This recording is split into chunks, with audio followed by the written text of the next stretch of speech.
السلام عليكم ورحمة الله وبركاته. إن الحمد لله نحمده ونستعينه ونستغفره ونعوذ بالله من شرور أنفسنا ومن سيئات أعمالنا. من يهدي الله فلا مضل له ومن يضلل فلا هادي له. وأشهد أن لا إله إلا الله وأشهد أن محمدا عبده ورسوله أما بعد. يا أيها الناس اتقوا ربكم الذي خلقكم من نفس واحدة وخلق منها زوجها وبث منهما رجالا كثيرا ونساء واتقوا الله الذي تساءلون به والأرحام إن الله كان عليكم رقيبا. يا أيها الذين آمنوا اتقوا الله حق تقاته ولا تموتن إلا وأنتم مسلمون. ربي اشرح لي صدري ويسر لي أمري واحلل عقدة من لساني يفقهوا قولي. قل ربي زدني علما. وقال نبينا صلى الله عليه وسلم من سلك طريقا يلتمس فيه علما سهل الله طريقا إلى الجنة. وقال نبينا صلى الله عليه وسلم إن أصدق الحديث كتاب الله وأحسن الحديث محمد صلى الله عليه وسلم وشر الأمور محدثاتها وكل محدثة بدعة وكل بدعة ضلالة وكل ضلالة في النار. எல்லாம் வல்ல ஏக இறைவனின் நல்லடியார்களே, அல்லாஹுடைய அன்பும் அருளும் வற்றாத பெருங்கருணையும் நம்மை எல்லாம் நேர்வழிப்படுத்த வந்த உத்தம தூதர் உயிரிலும் மேலான முஹம்மது நபி ஸல்லல்லாஹு அலைஹி வஸல்லம் அவர்கள் மீதும் அவர்களுடைய சொல் செயல் அங்கீகாரம் ஆகியவற்றை தங்களால் இயன்றவாறு பின்பற்றி வாழ்ந்து மறைந்த சத்திய சஹாபாக்கள் மீதும் சஹாபிய பெண்மணிகள் மீதும் அவர்களை ஒன்று தொட்டு வந்த முஸ்லிமான ஆண்கள் பெண்கள் அனைவர் மீதும், குறிப்பாக மார்க்கத்தினை அறிந்து கொள்ள வேண்டும் என்கிற உயரிய நோக்கத்தோடு இங்கே குழுமியிருக்கக்கூடிய நம்மவர்கள் மீதும் என்றென்றும் நின்று நிலவட்டுமாக என்கிற பிரார்த்தனையோடு இந்த உரையினை ஆரம்பம் செய்கின்றோம்.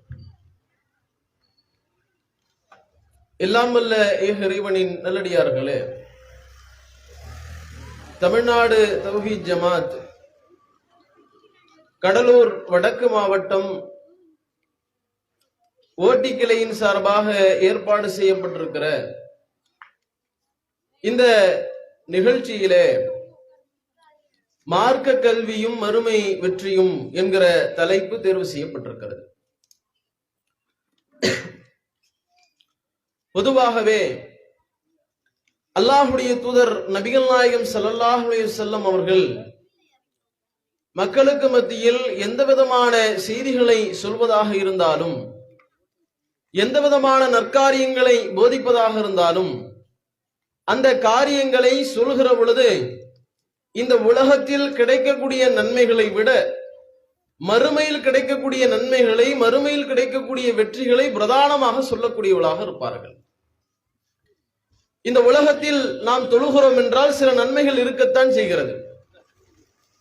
இந்த உலகத்துல ஒரு இபாதத்தாக இருக்கக்கூடிய ரமலான் மாதத்தில் நோன்பு நோக்கிறோம் என்றால் அதிலும் சில நன்மைகள் உலக ரீதியாக இருக்கத்தான் செய்கிறது. ஆனால் தொழுகையை இந்த உலகத்தில் நமக்கு கிடைக்கக்கூடிய நன்மைகளை விட மறுமையில் கிடைக்கக்கூடிய நன்மைகள் என்று எடுத்து பார்த்தால் அது மிக பிரதானமாக அல்லாஹும் அல்லாஹுடைய தூதரும் நமக்கு சொல்லித் தருகிறார்கள். நோன்பு நோற்பதன் மூலமாக இந்த உலகத்தில் கிடைக்கக்கூடிய நன்மைகளை விட மறுமையில் கிடைக்கக்கூடிய நன்மைகள் என்று எடுத்து பார்த்தால் அல்லாஹுடைய தூதர் நபிகளார் அதையும் நமக்கு பிரதானமாக, அதுதான் முக்கியத்துவம் வாய்ந்ததாக நமக்கு சொல்லித் தருகிறார்கள். இப்படி எந்த விதமான நற்காரியங்களை, எந்த விதமான போதனைகளை அல்லாஹ்வுடைய தூதர் நபி பெருமானார் ஸல்லல்லாஹு அலைஹி வஸல்லம் அவர்கள் சொல்வதாக இருந்தாலும் மறுமையில் நமக்கு மிகப்பெரிய நன்மை கிடைக்கும், வெற்றி கிடைக்கும் என்பதை நமக்கு பிரதானமாக சொல்லக்கூடியவர்களாக இருப்பார்கள். அந்த வகையில் இந்த மார்க்க கல்வியை கற்பது என்பது இந்த உலக ரீதியாக நமக்கு ஏராளமான நன்மைகள் இருக்கத்தான் செய்கிறது. இந்த உலக ரீதியாக இருக்கக்கூடிய நன்மைகளை விட மறுமையில் நமக்கு கிடைக்கக்கூடிய நன்மைகள் இருக்கிறதே, அதுதான் மிகப்பெரிய ஒரு நன்மை என்பதை நாம் இந்த கருணத்தில் புரிந்து கொள்ள வேண்டும் என்கிற அடிப்படையில் தான் இந்த தலைப்பு தேர்வு செய்யப்பட்டிருக்கிறது. யோசித்து பாருங்கள், மார்க்க கல்விக்கு இஸ்லாம் எந்த அளவுக்கு சிறப்புகளை சொல்லித் தருகிறது, எந்த அளவுக்கு அல்லாஹும் அல்லாஹ்வுடைய தூதரும் இந்த கல்வியை கற்பதனுடைய விளைவாக மிகப்பெரிய சிறப்புகளையும் தரஜாத்துகளையும் அந்தஸ்துகளையும் நமக்கு சொல்லித் தருகிறார்கள் என்று எடுத்து பார்த்தால் ஏராளமான செய்திகளை நம்மால் பார்க்க முடியும். ஏராளமான குர்ஆன் வசனங்களையும் அல்லாஹ்வுடைய தூதர் நபிகளாருடைய போதனைகளையும் நம்மால் பார்க்க இயலும். ஏன் முதலாக அல்லாஹ்வுடைய தூதர் நபிகள் நாயகம் ஸல்லல்லாஹு அலைஹி வஸல்லம் அவர்களுக்கு அல்லாஹ் ரப்பல் ஆலமீன் நபித்துவத்தை கொடுப்பதற்காக ஜிப்ரீல் அலைஹிஸ்ஸலாம் அவர்கள் வருகிறார்கள். அப்படி ஜிப்ரீல் அலைஹிஸ்ஸலாம் அவர்கள் வருகிற அந்த தருணத்தில் அங்கே ஹீரா குகையில் அல்லாஹ்வுடைய தூதர் நபிகளார் இருக்கக்கூடிய தருணத்தில் முதலாக ரசூலுல்லாஹி ஸல்லல்லாஹு அலைஹி வஸல்லம் அல்லாஹ் ரப்பல் ஆலமீன் ஏகத்துவ கலிமாவை சொல்லி தந்திருக்கலாம், தொழுகையை பற்றி சொல்லி தந்திருக்கலாம், நோன்பை பற்றி சொல்லி தந்திருக்கலாம், ஜகாத்தை பற்றி சொல்லி இருக்கலாம். ஆனால் அதை எல்லாவற்றை விட அல்லாஹ் ரப்பல் ஆலமீன் முதலில் அல்லாஹ்வுடைய தூதர் நபிகள் நாயகம் ஸல்லல்லாஹு அலைஹி வஸல்லம் அவர்களுக்கு சொன்ன செய்தி என்ன தெரியுமா? ஜிப்ரீல் அலைஹிஸ்ஸலாம் அவர்கள் வந்து அந்த அல்லாஹ்வுடைய தூதர் நபிகளாரை பார்த்து சொன்ன செய்தி என்ன தெரியுமா? இக்ரா, ஓதுங்கள். அப்ப அல்லாஹ்வுடைய தூதர் நபிகளார் சொல்கிறார்கள், வமா அன பிகாரி, நான் ஓதக்கூடியவன் கிடையாது. நபிகளார் ஒரு உம்மி சமுதாயம், ரசூலுல்லாஹ்வுக்கு எழுத படிக்க தெரியாது. அப்படிப்பட்ட அல்லாஹ்வுடைய தூதர் நபிகளார் சொல்கிறார்கள், நான் எழுத படிக்க தெரியாதவன், எனக்கு படிக்க தெரியாது, ஓத தெரியாது என்று அல்லாஹ்வுடைய தூதர் நபிகளார் சொல்கிறார்கள். அப்ப அல்லாஹ்வுடைய தூதர் நபிகளாருக்கு ஜிப்ரீல் அலைஹிஸ்ஸலாம் அவர்கள் கட்டி அணைத்து சொல்கிறார்கள், இக்ரா பிஸ்மி ரப்பிக்கல்லதி ஹலக், படைத்தவனுடைய உரையவனுடைய பெயரால் ஓதுங்கள், அல்லாஹ் உங்களுக்கு கொடுப்பான், ஓதுங்க என்பதுதான், படிங்க, கல்வியை தெரிந்து கொள்ளுங்கள் என்பதுதான் இஸ்லாமிய மார்க்கத்தில் ஒரு தூதராக தேர்வு செய்யப்பட்ட அல்லாஹ்வுடைய தூதர் நபிகளாருக்கு முதலான கட்டளையாக இருக்கிறது என்பதை நம்மால் பார்க்க முடிகிறது. இது மட்டுமா? அல்லாஹ்வுடைய தூதர் நபிகளார் உம்மி சமுதாயமாக இருந்ததனுடைய விளைவாக, படிக்க தெரியாதனுடைய விளைவாக, சரியான எழுத தெரியாதனுடைய விளைவாக ரசூலுல்லாஹ் அவ்வப்போது இறங்கக்கூடிய அந்த குர்ஆன் வசனங்களை படிக்கும் பொழுது அதை மனப்பாடம் செய்வதற்கு ரசூலுல்லாஹ் ரொம்ப சிரமப்பட்டாங்க, ரொம்ப கஷ்டப்பட்டாங்க, திரும்ப ஓதுவாங்க. இப்படி ஓதக்கூடிய நேரத்தில் அல்லாஹ் ரப்பல் ஆலமீன் அல்லாஹ்வுடைய தூதர் நபிகளாருக்கு ஒரு துஆவை கற்றுத் தருகிறான். நபியே, நீங்க அதிகமா திரும்ப ஓதுறீங்க, எங்க நம்ம குர்ஆனை மனப்பாடம் செய்யாம போயிருவோமோ என்று நீங்கள் பயப்படுறீங்க. பயப்படாதீங்க. குல் ரப்பி ஜித்னி இல்மா, இறைவா எனக்கு கல்வி ஞானத்தை அதிகப்படுத்துவாயாக என்று நீங்கள் கேளுங்கள் என்று அல்லாஹ்வுடைய தூதர் நபிகள் நாயகம் ஸல்லல்லாஹு அலைஹி வஸல்லம் அவர்களுக்கு அல்லாஹ் ரப்பல் ஆலமீன் கற்றுத் தருகிறார். இப்படி இந்த கல்வியை பற்றி நாம் எடுத்து பார்ப்போமேயானால், இந்த கல்வியை கற்றுக்கொள்வதில், இந்த கல்வியை படிப்பதில் இஸ்லாமிய மார்க்கம் நமக்கு ஏராளமான போதனைகளை, ஏராளமான சிறப்புகளை சொல்லித் தருகிறது. அல்லாஹ் ரப்பல் ஆலமீன் ஒரு இடத்தில் சொல்லி காட்டுகிறான், குல் அரைத, அல்லாஹ் ரப்பல் ஆலமீன் சொல்லும் பொழுது இறைவன் கல்வி என்பது எவ்வளவு முக்கியமானது என்பதை பற்றி போதிக்கும் பொழுது அல்லாஹ் சொல்லி காட்டுகிறான், இந்த குர்ஆனை நம்ம அனுதினமும் படிக்கிறோம், நிறைய பேர் மனப்பாடம் செய்யறோம், மனப்பாடம் செய்து கொள்ள வேண்டும் என்று ஆசைப்படுகிறோம். உண்மையிலேயே இந்த குர்ஆன் எப்படி பாதுகாக்கப்படுகிறது என்று பார்த்தால், ஒவ்வொரு நாளும் ஐவேளை தொழுகையில் எல்லா கட்டங்களிலும் நமக்கு நேர்வழியாக, எல்லா விதத்திலும் நமக்கு மிகப்பெரிய நன்மையாக இருக்கக்கூடிய இந்த குர்ஆன் எப்படிப்பட்ட ஒரு வேதமாக இருக்கிறது என்றால், இதை பாதுகாக்கக்கூடிய அந்த விஷயத்தை அல்லாஹ் எப்படி ஏற்படுத்தி இருக்கிறான் என்று பார்த்தால், அல்லாஹ் தன்னுடைய திருமறையில் சொல்லி காட்டுகிறான், இந்த வேதம் என்பது ஃபீ சுதூரில் லதீன ஊத்துல் இல்ம், யாருக்கெல்லாம் கல்வி ஞானம் வழங்கப்பட்டதோ, யாருக்கெல்லாம் கல்வி என்கிற இந்த விஷயம் ஏற்படுத்தப்பட்டதோ அப்படிப்பட்டவருடைய உள்ளங்களில் இந்த திருமறை குர்ஆன் பாதுகாக்கப்படுகிறது. யோசிச்சு பாருங்க, இந்த உலகத்துல பல இடங்கள்ல பார்க்கிறோம், இந்த இஸ்லாமிய மார்க்கத்தை எதிர்க்கக்கூடியவர்கள், இந்த இஸ்லாத்தை எதிர்க்க வேண்டும் என்று பல்வேறு விதமான சூழ்ச்சிகளை செய்யக்கூடியவர்கள், என்ன செய்யறாங்க தெரியுமா? வெளிநாடுகள் எல்லாம் குரானை எரிச்சிட்டா இஸ்லாத்தை அடிச்சிடலாம் அப்படிங்கிற கணக்குல குரானை பிரதியை எரித்து விட்டால் குரான் ஒண்ணுமில்லாம இஸ்லாத்தை ஒண்ணுமில்லாம ஆக்கிடலாம் அப்படிங்கிற மாதிரி அந்த சிந்தனையில குரானை எதிர்க்கக்கூடிய குரானை எரிக்கக்கூடிய அந்த காட்சிகளை பார்ப்போம். நிறைய சமூக வலைதளங்களை பார்த்திருப்போம். அதெல்லாம் பெரிய பிரச்சனைகளாக மாறி இருக்கிறது. அப்ப இவங்க என்ன நினைக்கிறாங்கன்னா, குரானை எரிச்சிட்டா குரான் ஒண்ணுமில்லாம போயிடும் அப்படின்னு நினைக்கிறாங்க. ஆனா அல்லாஹ் என்ன சொல்கிறான் தெரியுமா? இந்த உலகத்தில் இருக்கக்கூடிய எல்லா குரான் பிரதிகளையும் எரித்து விட்டால் கூட ஒரு நிமிடத்தில் ரொம்ப அதை விட சொற்பமான தருணத்தில் படிக்கக்கூடிய ஊத்துல் இல்ம் கல்வி வழங்கப்பட்ட அந்த நபர்களுடைய உள்ளங்களில் இந்த திருமறை குரான் பாதுகாக்கப்படக்கூடிய காரணத்தினால் கொஞ்ச நேரத்துல திருமறை குரானை கொண்டு வந்துட முடியும். ஏன்னா இந்த குரானை பொறுத்த வரைக்கும் புக்குக்கு மதிப்பு கிடையாது, பேப்பருக்கு மதிப்பு கிடையாது. அந்த குரான் அதில் உள்ள வசனங்கள் அதையெல்லாம் படிப்பதுதான், அதை நம்முடைய உள்ளத்தில் ஏந்திக் கொள்வதுதான் அதற்குரிய பிரதானமான அம்சமாக இருப்பதனுடைய விளைவாக அந்த கல்வி வழங்கப்பட்டவருடைய உள்ளங்களின் மூலமாக ஈஸியா இந்த குரானை நாம ரீப்ளேஸ்மெண்ட் பண்ணிட முடியும். ஒன்னும் இந்த குரானை ஒன்னும் செய்ய முடியாது. அப்ப அப்படிப்பட்ட மிகப்பெரிய சிறப்புகள் இந்த கல்வி வழங்கப்பட்டவருடைய அந்த நிலையில் இருந்துதான் அல்லாஹ் ரப்பல் ஆலமீன் சொல்லி காட்டுகிறார். இன்னும் அல்லாஹ் எந்த அளவுக்கு சொல்லி காட்டுகிறான்? யர்ஃபல்லாஹு அல்லதீன ஆமனு மின்கும், உங்களில் சிலருக்கு அல்லாஹ் ரப்பல் ஆலமீன் கல்வி ஞானத்தை வழங்குவதன் மூலமாக, கல்வியை ஏற்படுத்துவதன் மூலமாக, ஈமான் கொண்டதனுடைய விளைவாக சில படித்தரங்களை உயர்த்துகிறார். எப்படிப்பட்ட படித்தரம்? அல்லாஹ் தொடர்ந்து சொல்லும் பொழுது, வல்லதீன ஊத்துல் இல்ம், யாருக்கெல்லாம் கல்வி ஞானம் வழங்கப்பட்டதோ அப்படிப்பட்டவர்களுக்கு தரஜாத், நிறைய அந்தஸ்துகளை, நிறைய படித்தரங்களை அல்லாஹ் உயர்த்துகிறான்.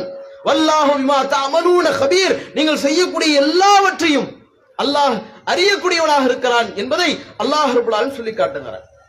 அப்படி திருமறை குர்ஆன் எடுக்க இந்த கல்வியை கற்றுக்கொள்வதில், இந்த கல்வியின் மூலமாக நமக்கு கிடைக்கக்கூடிய நன்மைகள் என்ன, பலாபலன்கள் என்ன என்று எடுத்து பார்த்தால் ஏராளமான விஷயங்களை சொல்லிக் கொண்டே போகலாம். அதே போன்று பாருங்கள், ஒரு இடத்தில் அல்லாஹ் சொல்லி காட்டுகிறான், இந்த கல்வி எவ்வளவு அவசியமானது, இந்த கல்வி வழங்கப்பட்டவர்கள் எவ்வளவு சிறப்பிற்குரியவர்கள் என்பதை சொல்லும் பொழுது, யூத்தில் ஹிக்ம மையஷா, அல்லாஹ் இந்த கல்வியை எல்லாருக்கும் கொடுத்துறது கிடையாது. அல்லாஹ் யாருக்கு நாடுகிறானோ அப்படிப்பட்டவர்களுக்கு இந்த கல்வியை கொடுக்கிறான். வமை யூத்தில் ஹிக்ம, யார் கல்வி வழங்கப்பட்டு விட்டார்களோ, யாருக்கு அல்லாஹ் ரப்பல் ஆலமீன் கல்வி ஞானத்தை கொடுத்து விட்டாரோ அப்படிப்பட்டவர்கள் பக்கது ஊத்திய கைரன் கசீர், அதிகமான அந்த நன்மைகள் அவர்கள் வழங்கப்பட்டு விட்டார்கள் என்று அல்லாஹ் ரப்பல் ஆலமீன் சொல்லி காட்டுகிறார். வமா யத்தக்கரு இல்லா உலில் அல்பாப், அறிவுடையவர்களை தவிர, கல்வி ஞானம் பெறக்கூடியவர்களை தவிர மற்றவர்கள் சிந்திக்க மாட்டார்கள், மற்றவர்களுக்கு இதெல்லாம் புரியாது என்று அல்லாஹ் ரப்பல் ஆலமீன் சொல்லி காட்டுகிறார். அதே மாதிரி இன்னொரு இடத்துல அல்லாஹ் சொல்றான், இந்த உலகத்துல அல்லாஹ் எப்படி சிலருடைய அந்த தகுதிகளை உயர்த்துகிறான், தகுதிகளை தாழ்த்துகிறான் என்பதை பற்றி ஒரு உதாரணம் மூலமாக அல்லாஹ் சொல்லி காட்டுகிறான். குல் ஹல் யஸ்தவில் லதீன யஅலமு வல்லதீன லா யஅலமூன், யார் அறிந்தவர்களும் அறியாதவர்களும் என்பதை, அந்த அறிந்தவர்கள் யார், அறிந்தவர்கள் இல்லாதவர் யார் என்பதெல்லாம் ரெண்டு பேருமே சமமாகிட முடியுமா? அறிந்தவர்களும் அறியாதவர்களும் சமமாகக்கூடிய அந்த நிலையை நம்ம பார்க்க முடியுமா? இவருக்கு தெரிஞ்சிருக்கு மேட்ரு, இவருக்கு தெரியல அப்படின்னும் பொழுது இவரையும் இவரையும் ஒரே அந்தஸ்தில் வைக்க முடியுமா?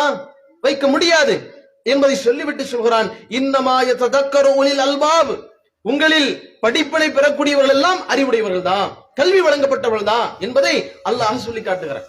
இப்படி கல்வி என்பது எவ்வளவு சிறப்பிற்குரியது, அதன் மூலமாக எவ்வளவு பலாபலங்கள் இருக்கிறது, அது எவ்வளவு நன்மையான காரியம், நன்மைக்குரிய ஒரு விஷயமாக இருக்கிறது என்பதை வஹி முதலாக இறக்கி அருளப்பட்டதிலிருந்தும், அதே போன்று அந்த கல்வி வழங்கப்பட்டவர்களுக்கு அல்லாஹ் ஏராளமான நன்மைகள் கொடுப்பதன் மூலமாகவும், அதே போன்று அல்லாஹ் தான் நாடியவர்களுக்கு இந்த கல்வி ஞானத்தை கொடுத்து அவளை சிறப்பிப்பதன் மூலமாகவும், அவளுக்கு பல படித்தரங்களை உயர்த்துவதன் மூலமாகவும் அல்லாஹ் நமக்கு சொல்லி காட்டுவதை நம்மால் பார்க்க முடிகிறது. ரசூலுல்லாஹ் ஒருபடி மேலேயே சொல்றாங்க, கல்வி என்பது மிக முக்கியமான ஒரு அம்சம் என்பதை, கல்வி என்பதை தேடி செல்வது எவ்வளவு முக்கியமானது என்பதை, மறுமையில் எவ்வளவு பெரிய நன்மை நமக்கு பெற்றுத்தரும் என்பதை அல்லாஹ்வுடைய தூதர் நபிகள் நாயகம் ஸல்லல்லாஹு அலைஹி வஸல்லம் அவர்கள் சொல்கிறார்கள். அல்லாஹ்வுடைய நபிகளா சொல்லும் பொழுது, மன் சலக தரீகன், யார் அல்லாஹ்வுடைய பாதையில் யல்தமிசு ஃபீஹி இல்மன், அல்லாஹ்வுடைய ஒரு பாதையில போறாரு, அந்த பாதையில கல்வியை தேடிக்கொள்ள வேண்டும், கல்வியை பெற்றுக்கொள்ள வேண்டும் என்பதை மட்டுமே குறிக்கோளாக வைத்து அந்த பாதையில் பயணிக்கிறார் என்றால், சஹலல்லாஹு தரீகன் இலல் ஜன்னா, அல்லாஹ் ரப்பல் ஆலமீன் அவருடைய அந்த பாதையை சுவனத்திற்குரிய பாதையாக மாற்றி சுவனத்தினுடைய பாதையை அல்லாஹ் அவருக்கு இலகுவாக்குகிறான் என்று அல்லாஹ்வுடைய தூதர் நபி அல்லாஹ் சொல்றாங்க. அப்ப பாருங்க, கல்வி இந்த உலகத்துல படிக்கிறோம்னா இந்த உலகத்துல ஏராளமான நன்மைகள் இருக்கத்தான் செய்கிறது. இதையும் தாண்டி மறுமையினுடைய நன்மைகள் இருக்கிறது பாருங்க. மறுமையில நமக்கு கிடைக்கக்கூடிய அந்த இன்பங்கள் இருக்கு பாருங்க. அந்த கல்வியின் மூலமாக ஏராளம் என்பதை நாம புரிந்து கொள்ள வேண்டும். ஏராளமான நன்மைகளை மறுமையில் நாம் அடைந்து கொள்ள முடியும் என்பதை ஒவ்வொருவரும் தெரிந்து கொள்ள வேண்டும். எந்த அளவுக்கு என்றால், இந்த கல்வி குறித்து அல்லாஹ்வுடைய தூதர் நபிகள் நாயகம் ஸல்லல்லாஹு அலைஹி வஸல்லம் அவர்கள் இதுதான் நாளை மறுமையில் நமக்கு நன்மை பெற்று தரக்கூடியது, இதுதான் நாளை மறுமையில் நமக்கு நல்ல பல இன்பங்களை தரக்கூடியது என்பதை எல்லாம் அல்லாஹ்வுடைய தூதர் நபிகள் நாயகம் ஸல்லல்லாஹு அலைஹி வஸல்லம் நமக்கு சொன்னாங்களே. அந்த அடிப்படையில ரசூலுல்லாஹ் எப்பவுமே மறுமையை பற்றியான பிரதானமான மறுமையில்தான் நன்மை அதிகம், அதற்காகத்தான் நாம் பாடுபட வேண்டும், எல்லா நற்காரியும் அதை நோக்கித்தான் அமைத்துக் கொள்ள வேண்டும் என்று நபிகளார் அறிவுறுத்துவார்களே. அதற்கேற்றார் போல் இறைவன் சொல்லி காட்டக்கூடிய வசனத்தை பாருங்கள். அல்லாஹ் சொல்லி காட்டுகிறான், வத்தகு யௌமன், ஒரு நாளுக்கு பயந்துக்கோங்க. அது எப்படிப்பட்ட நாள், அது எப்படிப்பட்ட நாளாக இருக்கும்? துர்ஜஊன ஃபீஹி இலல்லாஹ், அன்றைய நாளில் நீங்கள் அனைவரும் அல்லாஹ்வின் பக்கம் ஒன்று திரட்டப்படுவீர்கள், அப்படிப்பட்ட நாளுக்கு நீங்கள் அஞ்சிக் கொள்ளுங்கள் என்று சொல்லிவிட்டு அல்லாஹ் சொல்கிறான், அன்றைய நாளில் சும்மத்து வஃபா குல்லு நஃப்ஸின், அன்றைய நாளில் ஒவ்வொரு ஆத்மாவுக்கும் மா கஸபத், அது எதை சம்பாதித்ததோ, எதை நல்லமலாக அவர்கள் செய்தார்களோ அது அன்றைய நாள் முழுமையாக கொடுக்கப்படும். வஹும் லா யظلمون, அவர்கள் அநியாயம் செய்யப்பட மாட்டார்கள், முழுமையா அல்லாஹ் கொடுத்துருவான் அப்படிங்கறத அல்லாஹ் சொல்றான். யோசிச்சு பாருங்க, இந்த உலகத்தில் நாம ஒரு விஷயத்தை செய்கிறோம், நிறைய நன்மை பெற்று தரும் என்பதற்காக செய்கிறோம், அதற்காக வேண்டி ஏராளமான முயற்சிகளை எடுக்கிறோம். இதே மறுமை என்றால், மறுமையில் நமக்கு கிடைக்கக்கூடிய நன்மை என்றால் அது அசால்ட்டா இருக்கிறோம். ஆனா ரசூலுல்லாஹ் அப்படி இல்லை. இந்த உலகத்தினுடைய நன்மையை விட மறுமையில் உங்களுக்கு கிடைக்கக்கூடிய நன்மை தான் முக்கியமானது, அதை நோக்கி நீங்க போராடுங்க, அதை நோக்கி நீங்க உங்களுடைய செயல்பாடுகளை அமைத்துக் கொள்ளுங்கள் என்பதை ரசூலுல்லாஹ் எப்பவுமே எச்சரிப்பாங்க. ஏன்னா அன்றைய நாள் என்பது எவ்வளவு கடுமையானது, எவ்வளவு மிக மோசமான நாளாக அந்த நாள் இருக்கும். அன்றைய நாளில் ஒருவர் சுவனத்தை அடைய வேண்டும் என்றால், அன்றைய நாளுடைய வேதனையிலிருந்து தப்பிக்க வேண்டும் என்றால் அது எவ்வளவு கடினமானது என்பதை நாம் ஒவ்வொருவரும் புரிந்து கொள்ள வேண்டும் என்பதற்காகத்தான் அல்லாஹ்வுடைய தூதர் நபிகள் நாயகம் ஸல்லல்லாஹு அலைஹி வஸல்லம் அவர்கள் எல்லா கட்டங்களிலும் இந்த உலகத்தினுடைய பயனை நீங்க பாக்குறீங்க, இதை விட மறுமையினுடைய பயன்தான் உங்களுக்கு சிறந்தது, இதைவிட மறுமைக்காக வேண்டித்தான் நீங்கள் பாடுபட வேண்டும் என்பதை நமக்கு அறிவுறுத்துறாங்க. அதே பாருங்க, கல்வி என்பதை பத்தி இவ்வளவு சிறப்புகளை பார்த்தோம் இல்ல, இந்த கல்வி உலகத்திலும் நம்ம படிக்கத்தான் செய்யறோம், மறுமைக்குண்டான கல்வியாகவும் நம்ம படிக்கத்தான் செய்யறோம். அப்ப உலகத்திற்குண்டான கல்வி எது, மறுமைக்குண்டான கல்வி எது என்பதையும் நாம தெரிந்து கொள்ள வேண்டும். உலகத்தில் இந்த கல்வி நமக்கு பயனளிக்கதான் செய்யுது, ஏராளமான பயன்கள் இருக்கத்தான் செய்யுது. இந்த உலகத்தினுடைய கல்விக்காக எவ்வளவு பெரிய அலாதியான முயற்சிகளை நாம் செய்கிறோம், மறுமையில வெற்றியை பெற்று தரக்கூடிய, மறுமையில் நமக்கு மிகப்பெரிய நன்மையை பெற்று தரக்கூடிய அந்த மறுமையினுடைய கல்விக்காக எவ்வளவு முயற்சிகள் நாம் செலுத்துகிறோம் என்பதை நாம் ஒவ்வொரு கணம் சிந்தித்து பார்க்க வேண்டும். யோசித்து பாருங்கள், நம்முடைய வாழ்க்கையில எந்த மாதிரியான நிலையில நாம இருக்கிறோம். இன்ஜினியர் படிக்கிறோம், டாக்டர் படிக்க வைக்கணும்ன்ற அந்த ஆசையெல்லாம் நமக்கு இருக்குது, அதற்காக வேண்டி ஏராளமான நம்முடைய பிள்ளை எப்படியா டாக்டர் ஆயிரணும், அதுக்குண்டான முயற்சி என்னவோ அதை கண்டிப்பா நம்ம செய்தாக வேண்டும்.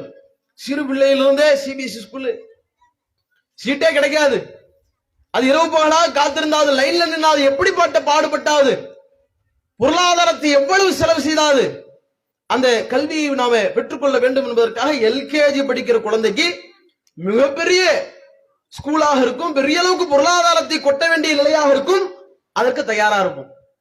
அதற்கு நாம எப்படிப்பட்ட நம்ம பிள்ளையை சேர்த்துடணும் அப்படின்னு பிடிவாதமா இருப்போம். பக்கத்து வீட்டுல எப்படி அவங்க மட்டும் அந்த ஸ்கூல்ல சேர்த்திருக்க, நம்ம மட்டும் இந்த ஸ்கூல்ல சேர்க்கணுமா அப்படிங்கிற அளவுக்கு எல்லாம் பொறாமப்படுவோம். அப்ப அப்படி நம்ம அந்த ஸ்கூல்ல போய் சேர்க்கவும் செய்கிறோம். எல்கேஜியில இருந்து ஆரம்பிச்சு அந்த பிள்ளைக்கு ஒரு 2 வயசு 2.5 வயசு 3 வயசு அப்படிங்கிற கணக்கு தான் இருக்கும். இன்னும் சொல்ல போறதா இருந்தா எல்கேஜிக்கு முன்னாடி பிரிகேஜின்னு ஒண்ணு வச்சிருக்கிறாங்க, அதுக்கு முன்னாடி ஏன்டா நீ புள்ளைய சும்மா விடுற, தவழ்ற புள்ளைய கொண்டு வா, பிளே ஸ்கூல் வச்சிருக்கிறோம் சொல்லி அதையும் கொண்டு வந்து சேர்த்துருங்க அப்படின்னு சொல்லி காசை எந்த வழியிலெல்லாம் கறக்க முடியுமோ, எந்த வழியிலெல்லாம் நம்மள்ட்ட ஆட்டைய போட முடியுமோ எல்லா விதத்திலும் இன்றைக்கு அதுல மும்முரமாக செயல்பட்டு கொண்டிருக்கிறார்கள். அப்ப நாம அதுக்கு குறைச்சல் கிடையாது, நான் கொடுக்க தயார் என்று சொல்லி நாமளும் பிளே ஸ்கூல்ல சேர்க்கிறது, பிரிகேஜில இருந்தே கொண்டு போய் ஸ்கூல்ல சேர்க்கிறது என்று நாமளும் அதுல குறைந்தவர்கள் கிடையாது என்று ஓடுகிறோம். யோசிச்சு பாருங்க, குழந்தை பிறந்து 2 வயது 2.5 வயதுல இருந்து இந்த ஸ்கூல் பயணம் ஆரம்பிக்குது. எதற்கான கல்வி இது? இந்த உலகத்திற்கான கல்விதான், முழுக்க முழுக்க உலகத்திற்கான கல்விதான். இதன் மூலமாக நம்ம இந்த உலகத்தினுடைய பலாபலன்களை பயன்களை அடைய போறோம், அவ்வளவுதான். எவ்வளவு பெரிய டாக்டர் ஆனாலும் சரி, இன்ஜினியர் ஆனாலும் சரி, இந்த உலகத்தில் இருக்கக்கூடிய எந்த மாதிரியான மிகப்பெரிய துறைகளை அடைந்தாலும் சரி, எல்லாமே உலகத்திற்காகத்தான். அப்ப இது மறுமைக்காகவும் நம்ம மாற்றலாம், அது எப்படிங்கிறது பின்னாடி சொல்லுவோம். அதே நேரத்தில் உலகத்திற்காக செயல்படுகிறோம். இதை தாண்டி எல்கேஜி, யூகேஜி, 1ஆம் வகுப்பு 2ஆம் வகுப்புன்னு சொல்லி ஆரம்பிச்சு கிட்டத்தட்ட 14 வருடங்கள் ஸ்கூல் படிப்பு, 12ஆம் வகுப்பு வரை. இதுலயும் நாம 9ஆம் வகுப்பு வந்துட்டா அதுல இருந்து நம்ம எந்த ஸ்கூல்ல 10ஆம் வகுப்பு பாடமும் சொல்லி தராங்களோ அந்த ஸ்கூலா பார்த்து சேர்க்கிறது. அப்படி அந்த ஸ்கூல்ல சொல்லி தரலன்னா நம்ம எந்த டியூஷன்ல எந்த மாதிரியான இடத்துல ஸ்பெஷல் கிளாஸ் வைப்பாங்க, ஸ்பெஷலா ட்ரைனிங் பண்ணுவாங்க என்று சொல்லி அதையும் தேடி பிடிச்சி அங்க போய் சேர்த்துறோம். இந்த ஸ்கூல் படிப்பு இருக்குது, இது 14 வருடம் படிக்கிறோமே. இப்படி படிக்கும் பொழுது நம்ம செலவழிக்கக்கூடிய நேரம் என்ன? சும்மா ஒரு நாளைக்கு ஒரு நாளா, ஒரு மணி நேரமா? கிடையாது. காலையில 9 மணிக்கு போனா சாயந்தரம் 5 மணி 4 மணிக்கு தான் வருவாங்க. கிட்டத்தட்ட அதுல கணிசமான நேரங்களை இந்த உலகத்திற்காக வேண்டி, உலகத்தினுடைய கல்விக்காக வேண்டி ஒதுக்குகிறோம். அதை தாண்டி இந்த 14 வருடங்கள் கழிச்சு, சரிப்பா இத்தனை வருஷம் நீங்க ஸ்கூல் படிச்சுட்ட, நிறைய உலகத்திற்காக வேண்டி நிறைய நீ படிப்பை செலவிட்டு விட்டாய், உலகத்திற்காக வேண்டி நிறைய நேரங்களை செலவிட்டு விட்டாய், இப்ப நீ மார்க்க படிப்பு படிக்கணும் அப்படின்னு அனுப்ப போறோமா? கிடையாது. இப்பதான் ட்விஸ்டே ஆரம்பிக்குது. நீட் படிக்க போகணும், நீட் எக்ஸாம் எழுதி டாக்டர் ஆகணும், இல்லையா இன்ஜினியரிங் படிக்கணும். இப்ப புதுசு புதுசா நிறைய படிப்புகள் இருக்கிறது. அப்ப அந்த டைமிங் ஏத்த மாதிரி எந்த படிப்பு சிறந்ததோ எதை நம்ம தேர்வு செய்தால் நிறைய உலக ரீதியாக நாம மிகப்பெரிய அந்தஸ்துகளை அடைய முடியுமோ அது மாதிரியான இடங்களுக்கெல்லாம் கொண்டு போய் சேர்க்கிறோம். கொண்டு போய் பணத்தை எவ்வளவு லட்சம் செலவானாலும் சரி, உயர்தரமான காலேஜ், பெரிய காலேஜ் போய் சேர்த்துடணும், அங்க படிக்க வைக்கணும். எவ்வளவு செலவானாலும் டாக்டர் சீட்டை வாங்கிடணும், நீட்டு அப்படின்னு சொல்லி எல்லாத்துக்கும் நீட்டுக்கு நம்ம ட்ரைனிங் கொடுக்கிறோம், அதுக்காக வேண்டி எது பண்றோம்னு சொல்லி அதுல பல லட்சங்களை செலவு செய்தாவது நீட் எக்ஸாம்ல பாஸ் பண்ண வச்சிடணும் அப்படின்னு நம்ம பிள்ளைகளை தள்ளுறோம். அடுத்து ஓடுது டாக்டர்னா அடுத்து 5 வருடம், இதுல 14 வருஷம் போயிருச்சு, அடுத்து 5 வருடம், அதை நம்ம சேர்த்து பார்த்தா 19 வருஷம். அல்லது இன்ஜினியரா 18 வருஷம், அல்லது மற்ற டிகிரிகளா அதுல ஒரு 3 வருஷம் என்று எடுத்து பார்த்தால் கூட 17 வருஷம் அப்படிங்கிற மாதிரி போகுது. யோசித்து பாருங்கள், இந்த உலக ரீதியான கல்விகளுக்காக வேண்டி பல வருடங்களை செலவு செய்கிறோம், பல நாட்களை செலவு செய்கிறோம், பல மணி நேரங்களை செலவு செய்கிறோம். இப்படி செலவு செய்யக்கூடிய நாம் அடுத்தாவது மார்க்க கல்விக்காக வருகிறோமா என்று கேட்டால் கிடையாது. அடுத்து என்ன? டாக்டர் படிச்சிட்டாரு, அடுத்து ட்ரைனிங் போகணும். டாக்டருக்கு உண்டான பெரிய எந்த ஹாஸ்பிட்டல்ல கவர்மெண்ட் ஜாப் கிடைக்குமா, அல்லது பிரைவேட்ல பெரிய பெரிய அப்போலோ, பெரிய பெரிய காவி அது மாதிரியான மருத்துவமனைகளை போய் சேரலாமா, அல்லது அப்ராடு போகலாமா அப்படிங்கிற சிந்தனை. பொருளாதாரத்தை சம்பாதிக்க வேண்டிய இதுக்குதானே படிச்சு இத்தனை வருஷம்.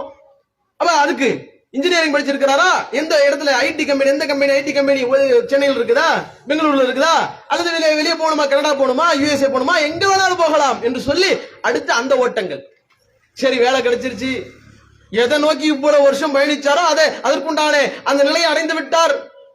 சரி இத்தோட நம்முடைய பயணம் முடிந்து விட்டதா, மார்க்கத்திற்காக வேண்டி தொழுகைகளுக்காக வேண்டி மார்க்க விஷயங்களை அறிந்து கொள்வதற்காக இது மாதிரியான சபைகளுக்கு வந்து கலந்துக்குவோம், ஓரளவுக்கு நாலேஜ் மார்க்க அறிவை பெற்றுக் கொள்வோம் என்று அதற்காக தான் வருகிறோமா என்று கேட்டால் கிடையாது.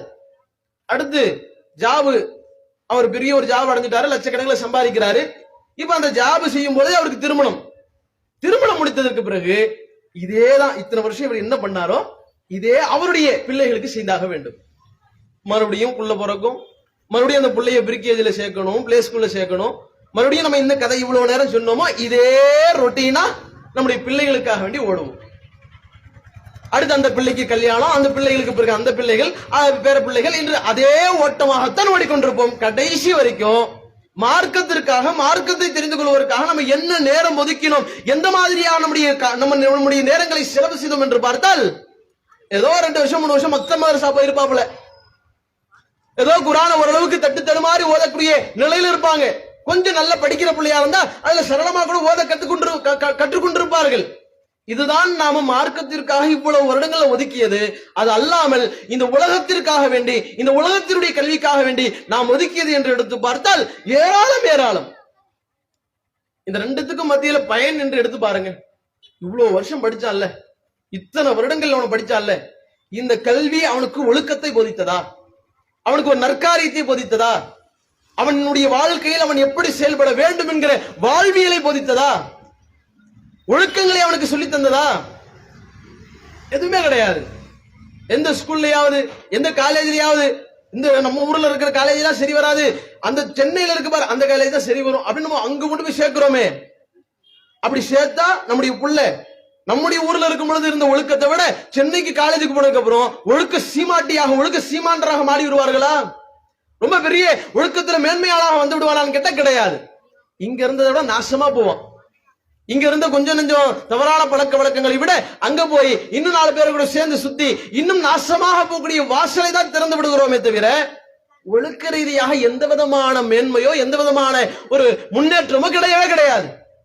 இப்ப இதுதான் இந்த உலகத்தினுடைய கல்வியை நோக்கி நாம ஓடக்கூடிய நாம உலக ரீதியான பொருளாதார ரீதியான லாபத்தை பெற்றுக் கொள்கிறோமே தவிர ஒழுக்க ரீதியான நம்முடைய பிள்ளைகளை எப்படி நாம வாழ்த்தெடுக்க வேண்டும், ஒரு மனிதனாக அவனை எப்படி நாம கொண்டு வர வேண்டும், அவனுடைய குடும்பத்தை நடத்தக்கூடிய வகையில் அவனுக்கு எந்த விதமான ஒழுக்கங்களை போதித்து தர வேண்டும் என்கிற எந்த விதமான காரியங்களையும் நம்மளுக்கு சொல்லி தரல.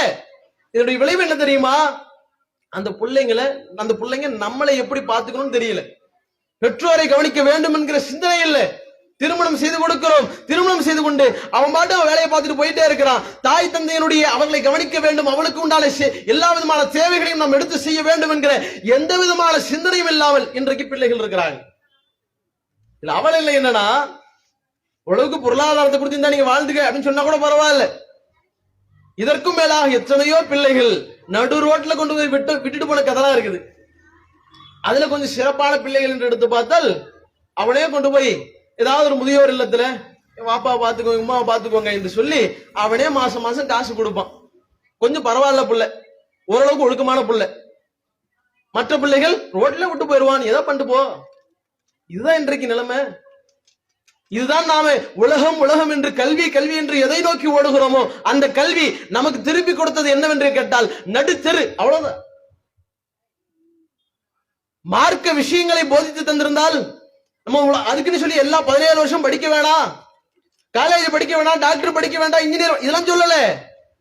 இந்த கல்வியோடு சேர்த்து மார்க்க கல்வியை நீங்கள் சொல்லிக் கொடுத்திருப்பீர்கள் என்றால், மார்க்க போதனைகளை அறிவுறுத்தியிருப்பீர்கள் என்றால், அல்லாஹ் என்றால் யார், அல்லாஹ்வுடைய தன்மைகள் என்ன, அவருடைய ஆற்றல்கள் என்ன, நாளை மறுமை என்று ஒன்று இருக்கிறது, அந்த நாளை நாம் அஞ்சிக் கொள்ள வேண்டும், அந்த நாளில் நாம் அனைவரும் ஒன்று திரட்டப்படுவோம், இந்த உலகத்தில் மரணம் என்று ஒன்று இருக்கிறது, அதை தாண்டிய வாழ்க்கை நாளை மறுமை இருக்கிறது, அதிலே அல்லாஹ் நாம் எப்படி வாழ்ந்தோம் என்பதை விசாரிப்பான், அங்கே சொர்க்கம் நரகம் இருக்கிறது, நீ தீமை செய்தால் பாவம் செய்தால் நற்காரியங்களில் ஈடுபடவில்லை என்றால் நீ நரக படுகொடியில் தள்ளப்படுவாய் என்கிற போதையெல்லாம் சொல்லி தந்திருந்தா என்கிற அறிவுரை எல்லாம் நாம் அவ்வப்பொழுது நம்முடைய வீட்டில் இருக்கும் பொழுது அந்த பிள்ளைக்கு சொல்லி கொடுத்திருந்தோம்னா ஒரு 10 நிமிஷம் அரை மணி நேரம் ஒதுக்கி இருந்தோம்னா அந்த பிள்ளை இந்த மாதிரியான நிலைக்கு போயிருக்குமா? இப்ப அவனை பார்த்தா ஐஏஎஸ், அவன் மிகப்பெரிய டாக்டர், மிகப்பெரிய இன்ஜினியர், உலகத்துல லட்சங்களை சம்பாதிக்கிறான். ஆனால் அவனுடைய வாப்பா அவனை கரிச்சு கூட்டுறாரு, இத்தனை நாள் படிக்க வச்சேன் இப்படி போயிட்டானே என்று புலம்புகிறார், தாய் புலம்புகிறாள். இப்படிப்பட்ட அவலநிலை எதனால் ஏற்படுகிறது? மார்க்கத்தை நீங்க சொல்லி தரல, தப்பு உங்க மேல. ஒரு இடத்துல ஒரு நபர் உதாரணத்துக்கு சொல்லுவாங்க, இந்த உதாரணத்தை நல்லா நம்ம மனசுல பதிவு வைத்துக் கொள்ள வேண்டும். ஜெராக்ஸ் கடைக்கு போனாராம், ஒரு காப்பியை கொடுத்து ஜெராக்ஸ் போடுங்க அப்படின்னு சொன்னாராம். அவரும் ஜெராக்ஸ் கடைக்காரர் ஜெராக்ஸ் போட்டு தண்டாரு. இப்ப அந்த காப்பி ஜெராக்ஸ் வாங்கினார்ல, புதுசா ஜெராக்ஸ் எடுத்தார்ல, அதை வாங்கி பாய் இதுல ஒரு மிஸ்டேக் இருக்கு பாய் அப்படின்னு ஜெராக்ஸ் கடைக்காரர்கிட்ட சொல்றாரு. இது முட்டாள்தனமா இல்லையா? நம்ம என்ன காப்பியை கொடுக்கிறோமோ, நம்ம என்ன அவர்கிட்ட கொடுத்தோமோ அதுதான் அப்படியே ஜெராக்ஸா வரும். அப்ப பிழை திருத்தப்பட வேண்டியது ஜெராக்ஸ்ல கிடையாது, நாம கொண்டு போன காப்பியில, நாம டைப் அடிச்சோமே அதுல நாம திருத்தணும். அதேதான் இங்க பிள்ளைகளை திருத்த வேண்டிய அவசியம் கிடையாது, பெற்றோரை திருத்த வேண்டும். பெற்றோர்களுக்கு நல்ல முறையில் புரிய வேண்டும், நாம் நம்முடைய பிள்ளைகளை எப்படி வளர்க்க வேண்டும், நாம இன்னைக்கு என்ன ஊத்துறோமோ அதுதான் நாளை மறுமையில வரும். நாம் அடுத்தடுத்த கட்டங்களை சந்திப்போம். இன்னைக்கு நாம சரியான முறையில் மார்க்க விஷயங்களில் இறை அச்சத்தை, மார்க்க போதனைகளை, வணக்க வழிபாடுகளை அவளுக்கு சொல்லிக் கொடுத்திருப்போம் என்றால், ஒழுக்கங்களை சொல்லிக் கொடுத்திருப்போம் என்றால், அந்த பிள்ளை இறையச்சத்தோடு ஒழுக்க ரீதியாக நல்ல வழிபாட்டுகளில் செய்யக்கூடியவனாக அவனுடைய வாழ்க்கையில் அவன் அடுத்தடுத்த கட்டங்களில் வருவான். பெற்றோரை பற்றிய சிந்தனை அவனுக்கு மேன்மையாக இருக்கும். அல்லாஹ் ரப்பல் ஆலமீன் தன்னை முன்னிறுத்திவிட்டு என்ன தவிர யாரையும் வணங்கிட கூடாது என்று சொல்லிவிட்டு அடுத்த கணம் சொல்லக்கூடிய மிக முக்கியமான அம்சம் பெற்றோரை பேண வேண்டும் என்பதுதான். மார்க்கத்துல மிகப்பெரிய அளவுக்கு அந்தஸ்தால் உயர்த்தப்பட்டவர்கள் பெற்றோர். ஒரு தாய்க்கு உண்டான மகிமையை பற்றி ரசூலுல்லாஹ் சொல்லும் பொழுது, நீ நட்பு கொள்வதற்கு மிக தகுதியானவர் உன்னுடைய தாய், உன்னுடைய தாய், உன்னுடைய தாய் என்று அல்லாஹ்வுடைய தூதர் நபிகளார் முதல் 3 இடங்களையும் அல்லாஹ்வுடைய தூதர் தாய்க்கு தான் கொடுத்தார்கள். அந்த மகிமையை சொல்லவே இல்லையே, நம்ம அந்த பிள்ளைகளுக்கு சொல்லிக் கொடுக்கவே இல்லையே. பிறகு எப்படி அந்த தாயை பற்றியான மேன்மை அந்த பிள்ளைக்கு தெரியும்? பிழை நம்மிடத்தில் இருக்கிறது, அந்த பிள்ளைகளிடத்தில் கிடையாது.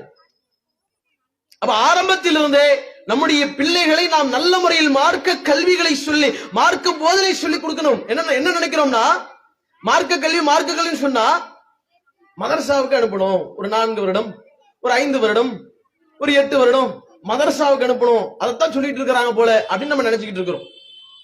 அது மார்க்க கல்விதான், சிறப்பிற்குரியதுதான். இன்னும் அதிலேயே மூழ்கி நிறைய விஷயங்களை கற்றுக்கொள்ளக்கூடிய வகைதான். அதையும் தாண்டி மார்க்க கல்வி என்பது நம்ம மதரசாக்களுக்கு அனுப்பி நம்முடைய பிள்ளைகளை அங்கே திருமறை குர்ஆனை படிக்கக்கூடிய வாய்ப்புகளை ஏற்படுத்துவது, அவர்களுக்கு மார்க்க சிந்தனையை ஓட்டக்கூடிய ஒழுக்க ரீதியான பல விஷயங்களை போதிப்பது, இது மாதிரியான விஷயங்களை அவங்க ஈடுபடுத்தணும். எப்ப ஸ்கூலுக்கு போ, வீட்டுல உட்கார்ந்து இருந்தா டிவியை பார்த்துட்டு எடுத்து படி, புக்கை எடு, நாளை பரீட்சை வருது இல்ல அப்படின்னு சொல்றோமே, அப்படி சொல்லக்கூடிய நாம் என்றைக்காவது மதரசாவுக்கு போய் ஏன் போகவில்லை கேட்கிறோமா?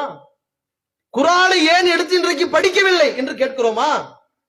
நீ குர்ஆனுக்கு போய் மக்த மதரசா அப்பப்போ போயிட்டு வரியே, எப்படி நீ படிக்கிற, எடுத்து படிச்சு காட்டு என்று கேட்கிறோமா? ஏன்னா நமக்கே தெரியலையே. நமக்கு தெரிஞ்சாதானே அங்க என்ன போதனா, என்ன படிக்கிறான்னு தெரியும், என்ன அவன் படிக்கிறான்னு நமக்கு புரியும். அப்ப நம்மளே படிக்கல, பிழை நம்மிடத்தில் வருகிறது. அப்ப நாம நல்ல முறையில் அதை நம்முடைய பிள்ளைகளின் வாயிலாவது நம்முடைய அந்த குர்ஆனை படிக்கக்கூடிய திறனை ஓரளவுக்கு வளர்த்துக் கொள்ள வேண்டும். மற்ற யாரோ நமக்கு சொல்லிக் கொடுத்தா ஒரு கூச்சம் வரும், போய் படிக்கணுமா அப்படிங்கிற தயக்கம் வரும். ஆனால் நம்முடைய பிள்ளை நமக்கு சொல்லிக் கொடுத்தா அதுல ஒரு தயக்கம் வராது, அது மிகப்பெரிய ஒரு கூச்சம்லாம் வராது. நீ சொல்லிக் கொடு அப்படின்னு சொல்லி ஈஸியா நம்ம கற்றுக்கொள்வதற்கு ஒரு வாய்ப்பு இருக்கிறது. அந்த வாய்ப்பை நம்ம பயன்படுத்திக்கலாமே, அதை நல்ல முறையில் நாம நம்முடைய வாழ்க்கையை அமைத்துக் கொள்ளலாமே. ஏன் நாம் அதை சரியான முறையில் பயன்படுத்திக் கொள்ளாமல் இருக்கிறோம்? யோசிச்சு பாருங்க. நபிமார்கள் எடுத்து பாருங்க, அவருடைய வாழ்க்கையில் அவர்கள் எப்படி இருந்தார்கள், எந்த மாதிரி தங்களுடைய பிள்ளைகளை அவர்கள் வார்த்தெடுத்தார்கள், பிள்ளைகளுக்கு மார்க்க ரீதியான போதனைகளை வழங்கினார்கள். யோசித்து பாருங்கள். யாக்கூப் நபி அவர்கள் அவங்களுடைய மரண தருவாயில, மரண நேரத்தில் அவருடைய பிள்ளைகள் எல்லாம் கூட்டி வைத்துக் கொண்டு சொல்கிறார்கள். நிறைய பிள்ளைகள் இருந்தாங்க. யாக்கூப் நபியுடைய பிள்ளை தான் யூசுப் அலைஹிஸ்ஸலாம். அப்ப இவங்க எல்லாம் பல பிள்ளைகள் இருக்கிற, நபிமாரும் அதுல இருக்கிறாங்க. அப்படி இருக்கக்கூடிய சமயத்தில் எல்லா பிள்ளைகளும் கூப்பிட்டு வச்சு அந்த மரண தருவாயில் யாக்கூப் நபி அவர்கள் ஒரு பாடம் நடத்துகிறார்கள். ஆரம்பத்திலிருந்தே மார்க்க ரீதியா நிறைய பாடம். கடைசியில என்ன சொல்றாங்க தெரியுமா?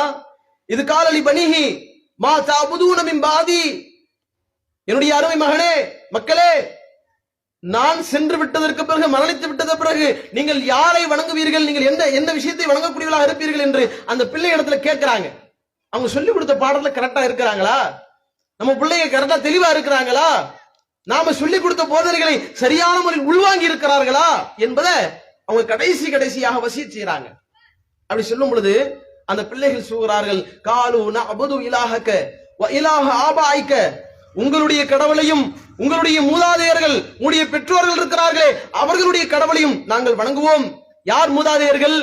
இப்ராஹிம் அலைஹிஸ்ஸலாம், இஸ்மாயில் அலைஹிஸ்ஸலாம், இஸ்ஹாக் அலைஹிஸ்ஸலாம், இவங்க எல்லாம் உங்களுடைய மூதாதையர்கள். அப்ப அப்படி இருக்கக்கூடிய நேரத்துல அவங்களுடைய கடவுளாக இருக்கக்கூடிய இலாஹுன் வாஹித், ஒரே ஒரு கடவுளைத்தான் நாங்கள் வணங்குவோம், அதுல கொஞ்சம் கூட மாற்றம் இல்லவாப்பா அப்படின்னு சொல்லி அந்த பிள்ளைகள் தெளிவான முறையில் சொல்கிறார்களே, இதைத்தான் அவங்க எதிர்பார்த்தாங்க. மறுமையில் இதுதான் நமக்கு பயனளிக்கக்கூடியது. இந்த ஏகத்துவத்தோடு, இந்த கலிமாவோடு நாளை மறுமையில் நாம் நம்முடைய இறைவனை சந்திக்க வேண்டும் என்கிற அந்த நிலையில் தங்களுடைய பிள்ளைகளை வார்த்தெடுத்தார்கள். இப்ராஹிம் நபியும் சொன்னாங்க தன்னுடைய மரண தருவாயில, எல்லா நபிமார்களும் போதிச்சாங்க. ஒவ்வொருவரும் போதித்ததான், தன்னுடைய வாப்பாக்க தன்னுடைய மூதாதையர்கள் போதித்த அதே விஷயத்தை தான் யாக்கூப் நபியும் சொல்றாங்க. அப்ப அவங்களும் அந்த மாதிரி இருக்கக்கூடியவர்களாக இருந்தார்கள் என்பதை பார்க்க முடிகிறது. லுக்மான் அலைஹிஸ்ஸலாம் ஒரு நல்லடியார். அவர் தன்னுடைய பிள்ளைக்கு எந்த மாதிரி சொல்றாரு, எந்த மாதிரி மார்க்க விஷயங்களை போதிக்கிறார்? ஃபர்ஸ்ட் அவர் சொல்றது ஏகத்துவ கலிமாவாதான். என்னுடைய அருமை மகனே, அல்லாஹ்வுக்கு ஒருபோதும் இணை வச்சிராத, அல்லாஹ்வுக்கு ஒருபோதும் அநியாயம் செஞ்சிராத. அநியாயம் என்ன? இன்ன ஷிர்க லதூமுல் அலீம், இந்த ஷிர்க் வைக்கிறது இருக்குதே, அல்லாஹ்வுக்கு இணையாக அவருடைய ஆற்றல்களை பண்புகளை ஒரு நபருக்கோ ஒரு சாதாரண பொருளுக்கோ கொடுப்பது இருக்கிறதே, இணை வைப்பு இருக்கிறதே, அது மாபெரும் அநியாயம். அதை செஞ்சிடாதப்பா. வீதியில நடந்து போகும்பொழுது உடைய அது கர்வமாக நடந்து போவாத, உன்னுடைய கால்களை அடிச்சு நடக்காத, அமைதியாக பணிவாக நடந்து போ. பல விஷயங்களை சொல்றாங்க. ரோட்ல போகும்பொழுது இன்னைக்கு பாக்குறோம், நிறைய பிள்ளைகளை பார்த்தா ரோட்ல பார்த்தா அங்கங்க லவல லவலவன் கத்திக்கிட்டு ஒரு மாதிரியா இன்றைக்கு நம்முடைய பிள்ளைகள் செல்லக்கூடிய நிலையை பார்க்கிறோம். அருவருக்கத்தக்க வகையில் நடக்கக்கூடிய காரியங்களை பார்க்கிறோம். அந்த நேரத்தில் லுக்மான் அலைஹிஸ்ஸலாம் சொல்றாங்க தன்னுடைய பிள்ளைக்கு, வீதியில நடந்து போகும் பொழுது உன்னுடைய குரலை உயர்த்தாத. அருவருக்கத்தக்க குரல், கழுதையினுடைய குரல், அருவருப்பா சொல்றாங்க. ரோட்ல போகும்போது உனக்கு கத்துற சவுண்டு, நீ பாட்டு அமைதியா போப்பா. நீ ஏன் கத்துற? மற்றவர்களுக்கு இடையூறுகளை அதிக்கக்கூடிய விதத்துல, மற்றவர்களுக்கு தொந்தரவு தரக்கூடிய விதத்துல நடக்காத அப்படிங்கறத இவர் அந்த லுக்மான் அலைஹிஸ்ஸலாம் அவர்கள் தன்னுடைய பிள்ளைக்கு அறிவுறுத்துறாங்க. பிள்ளைகளை அந்த நல்லடியார்கள் எப்படி வளர்த்தார்கள் என்கிற இந்த பாடங்களை எல்லாம் ஏன் இறைவன் நமக்கு சொல்லித் தருகிறான்? நம்முடைய பிள்ளைகளுக்கு சொல்லித் தரணும். நம்முடைய பிள்ளைகளுக்கு இந்த போதனை எல்லாம் சொல்லித் தரணும். இதுதான் மார்க்க கல்வி. இதுக்கு போய் 10 வருஷம் போகணும், 8 வருஷம் போகணும், 4 வருஷம் போகணும், அப்படி அவசியம் கிடையாது. ஒவ்வொரு நாளும் ஒரு அரை மணி நேரத்தை உங்களுடைய வீடுகளில் ஒதுக்குங்கள். மக்தப் மதரசாவுக்கு அனுப்புங்கள். அங்கே சொல்லக்கூடிய பாடம் என்ன, எப்படி கரெக்டா படிக்கிறானா என்பதை கண்காணியுங்கள். கொஞ்ச நேரம் உட்கார்ந்து இறை அச்சத்தை போதியுங்கள். குர்ஆன் வசனங்கள் என்ன சொல்கிறது என்பதை உங்களுடைய பிள்ளைகளுக்கு எடுத்து சொல்லுங்கள். தொழுகையில் சரியாக இருக்கிறானா, சரியா போயிட்டு தொழுதுட்டு வரானா, வக்துக்கு கரெக்டா ஜமாத்தோட தொழுகிறானா என்பதை கண்காணியுங்கள். இது உங்களுடைய பிள்ளைகளை மேன்மைப்படுத்தும். இது உங்களுடைய பிள்ளைகளுக்கு மார்க்க அறிவை இன்னும் மெருகூட்டும்.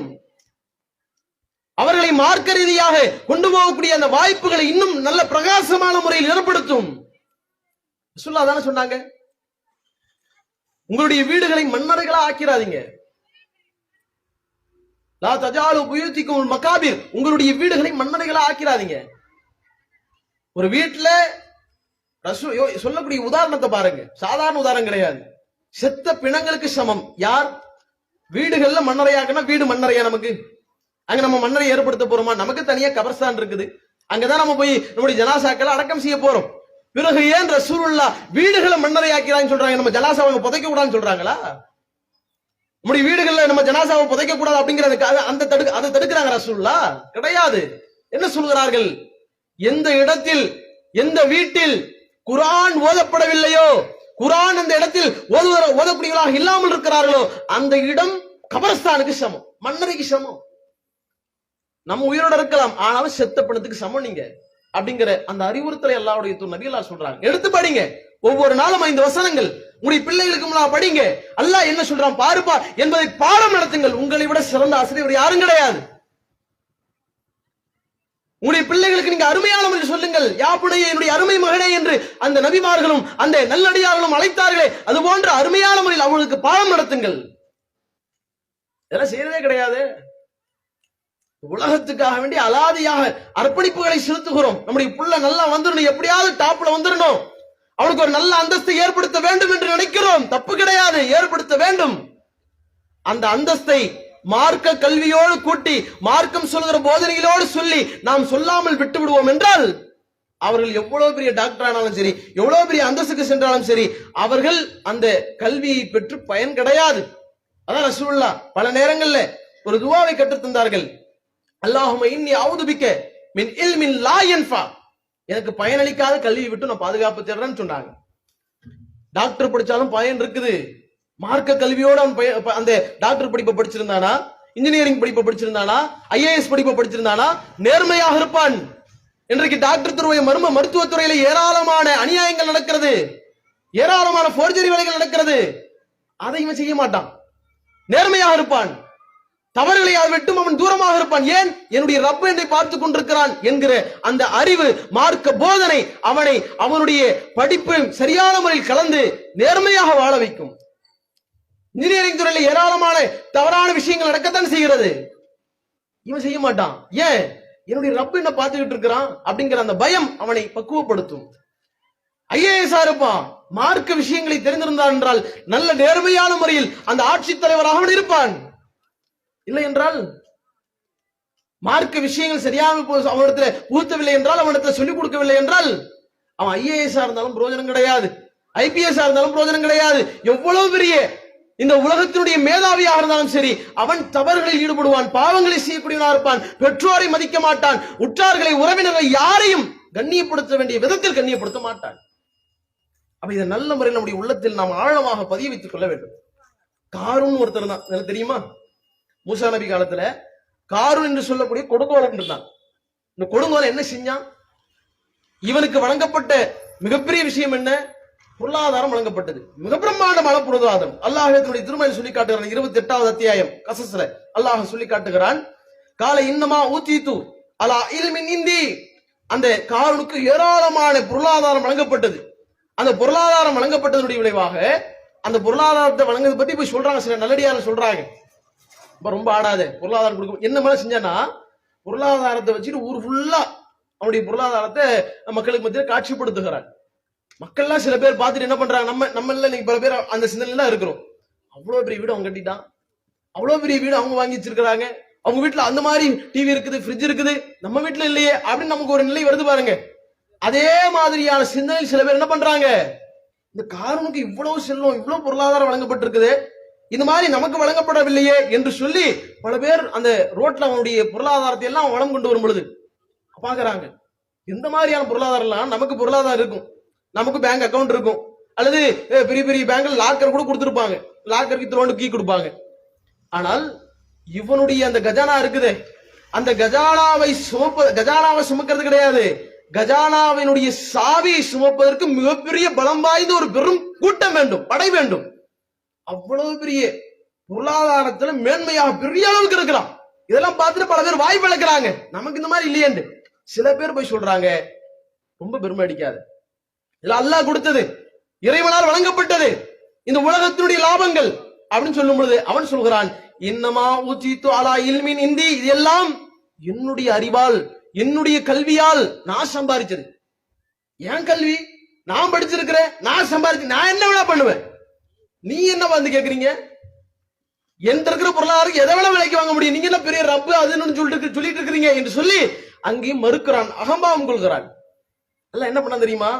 காலல்லதீன ஊத்துலில் கல்வி வழங்கப்பட்டவர்கள் சொல்கிறார்கள், வயலுக்கும். அந்த மக்கள் எல்லாம் வாய்ப்பு பார்த்தாங்களே, அவங்கள்ட்ட சொல்றாங்க, வயலுக்கும், உங்களுக்கு கேடுதான், சவாபல்லாஹி கைரும், அல்லாஹ்வுடைய கூலி இருக்கிறதே, மறுமையில கொடுக்கக்கூடிய அந்த நன்மை இருக்கிறதே, அதுதான் மிக சிறந்தது. இந்த உலகத்தினுடைய எல்லா காரியங்களையும் விட நாம நம்பிக்கை கொண்டு நல்லறம் செய்கிறோமே, அதுதான் நமக்கு நிலையானது என்பதை அந்த நேரத்தில் சொல்கிறார்கள். அதையெல்லாம் அந்த மக்கள் கேட்டுக்கிட்டே இருக்கிறாங்க. என்னப்பா இவங்க வந்து இப்படி சொல்றாங்க, அங்க பார்த்தா அவ்வளவு இருக்குது, உலகத்துல அவன் தான் நல்லா இன்பமா இருக்கிறான், நல்லா சூப்பரா இருக்கிறான் அப்படின்லாம் அவங்க பார்த்து கொண்டே இருக்கிறார்கள்.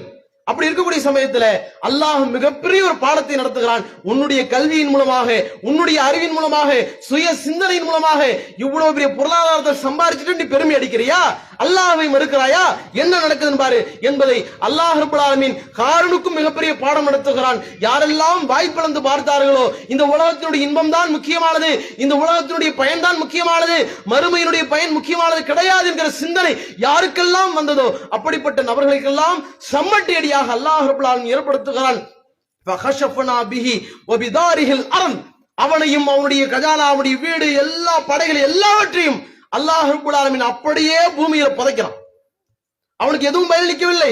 ஃபமா கான லஹு மின் ஃபி அந்த நேரத்தில் எந்த கூட்டமும் அவனுக்கு பக்கபலமாக உதவவில்லை.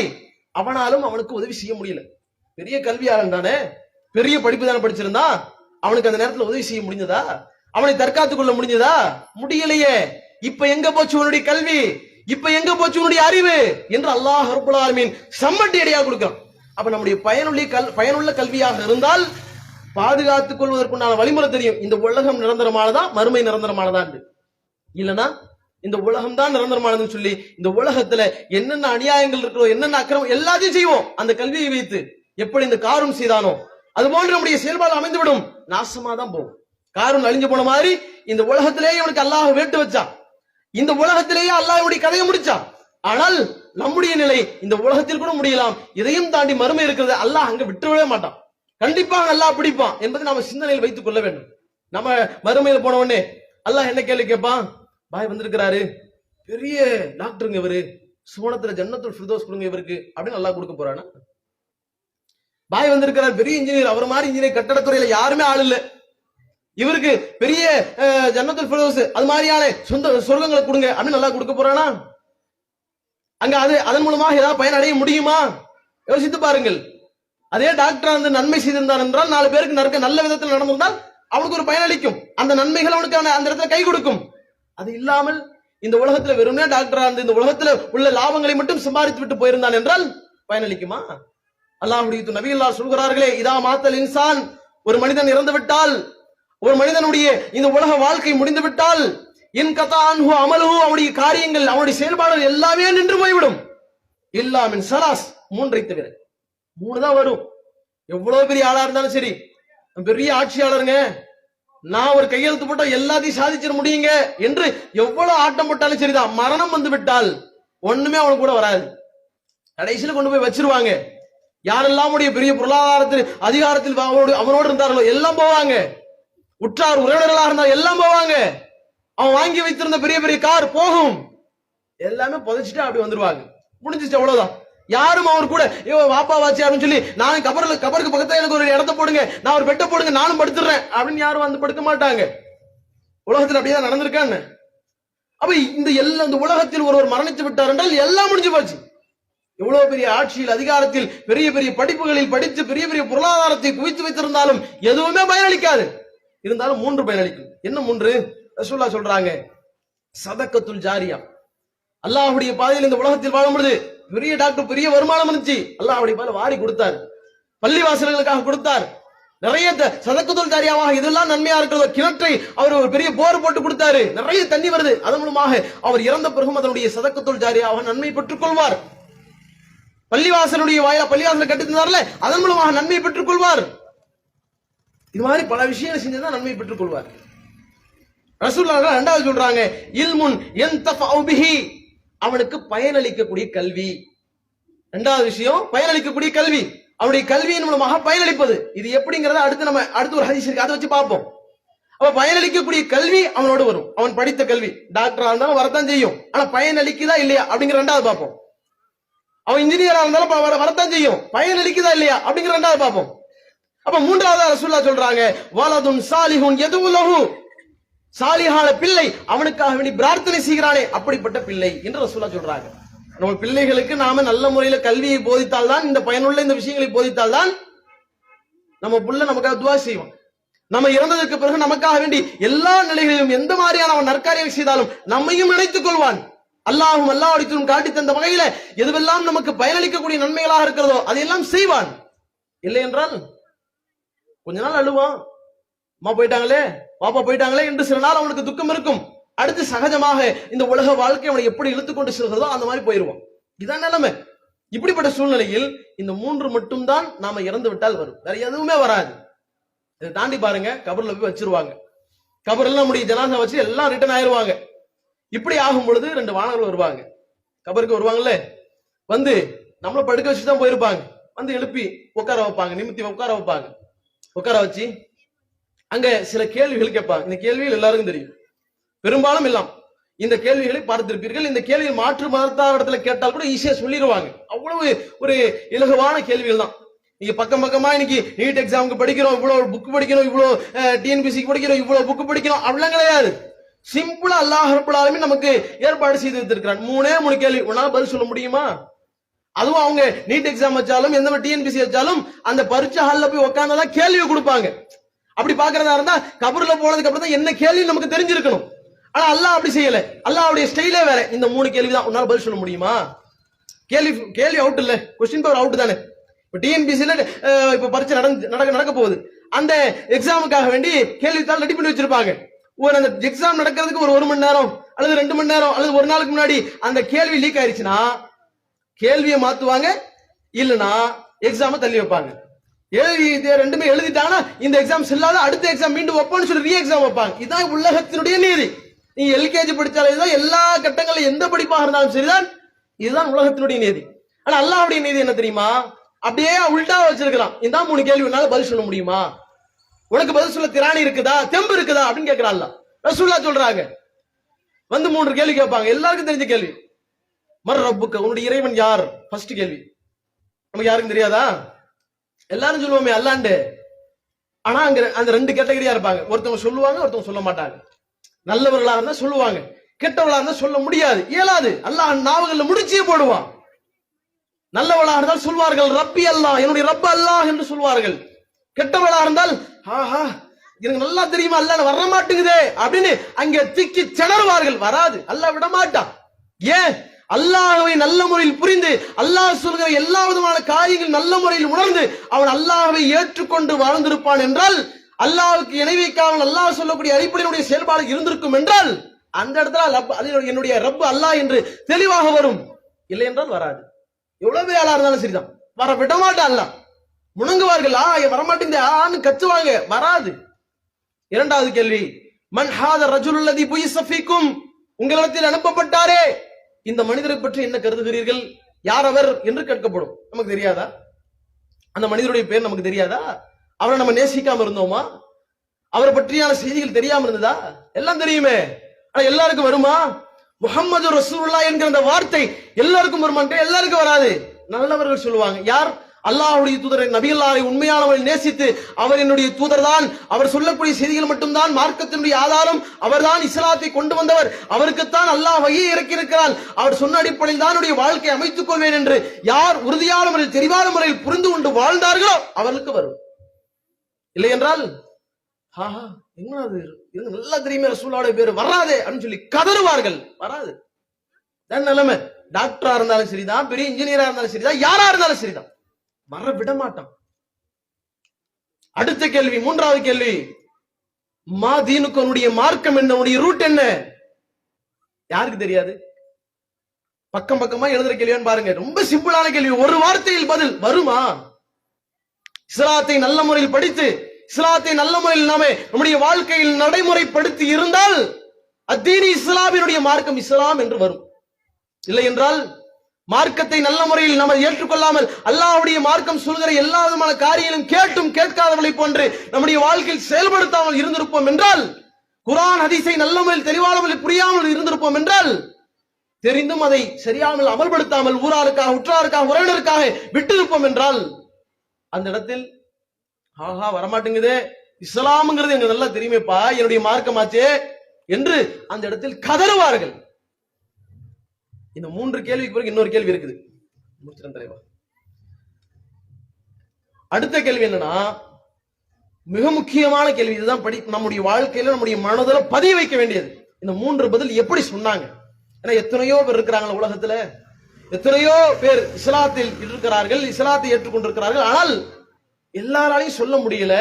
உலகத்தில் இருக்கக்கூடிய கோடான கோடி மக்களால் சொல்ல இயலாத ரொம்ப அற்பமான சொற்பமான மக்களால் மட்டும் சொல்ல முடிந்த இந்த கேள்விக்கு எப்படி உங்களால் சொல்ல முடிந்தது என்று ஆச்சரியமான ஒரு கேள்வி அங்கே முன்வைக்கப்படும் வழக்குமார்களால். மா இல்முக்க, உன்னுடைய கல்வி என்ன, உன்னுடைய ஞானம் என்ன, என்ன டிகிரிப்பா படிச்சிருக்கிற, என்ன என்ன கல்வியினுடைய கல்வி என்று அங்கே ஆச்சரியமாக வானவர்கள் அந்த மூன்று கேள்விகளுக்கும் டான் டான் பதில் யார் சொன்னார்களோ அந்த மனிதர்களை நோக்கி கேட்பார்கள். அப்ப அவர் சொல்லுவாரா, நான் டாக்டர் படிச்சிருக்கிறேங்க அப்படின்னு சொல்லுவாரா? நான் பெரிய இன்ஜினியருங்க, நான் டாப்பருங்க, நான் ஃபர்ஸ்ட் கிளாஸ்ல பாஸ் ஆயிருக்கிறேன், லட்சக்கணக்கில் சம்பாதிச்சிருக்கிறேன், அப்படியா? அவர்களுக்கு தான் இங்க பதில் சொல்ல இயலுமா? அவருடைய அந்த விஷயத்தை அவர் சொல்லுவாரா? அட இன்ஜினியரா இருந்தாலும் டாக்டரா இருந்தாலும் யாரா இருந்தாலும் அந்த இடத்தில் சொல்லக்கூடிய பதில் என்ன தெரியுமா?